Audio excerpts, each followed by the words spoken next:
so today we are going to use our cocoa mix that we made in another video to make hot fudge for ice cream.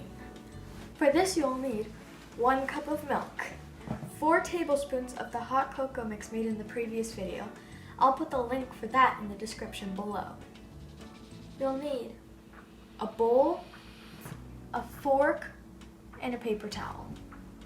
So, first step is you're going to pour your milk into your bowl, like so.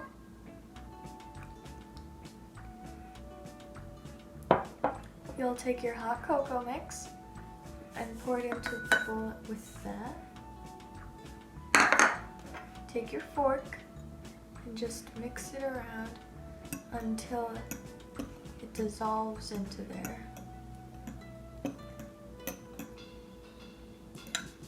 So as you can see, it's already starting to get in there. It's going to take a little bit of stirring.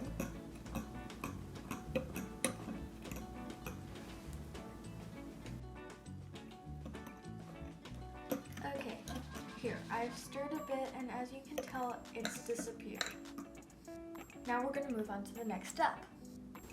Okay, so for the next step, we are going to take your mix right here of milk and cocoa, and you're just going to open your microwave and put the mixture inside.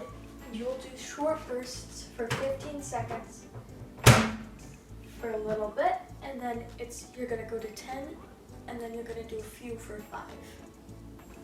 Okay. Look at that! So I did this for a bit, and then we got this. Make sure to use a hot pad because your bowl will get very hot.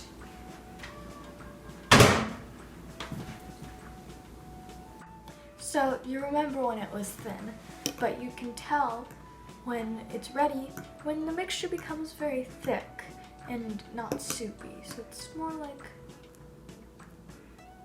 that. You kind of feel resistance like pudding. Now you can enjoy it and have it on fruits and your favorite ice cream. Thank you for watching. I hope you like this recipe. If you have not made this cocoa mix, look in the description below. You'll see the link for it. And you can make this wonderful hot fudge. There will also be a link for hot cocoa down below. There's also this red subscribe button. If it is red, make sure you click it so it's gray and the bell says all. Make sure you leave a like in the video. Thank you, bye!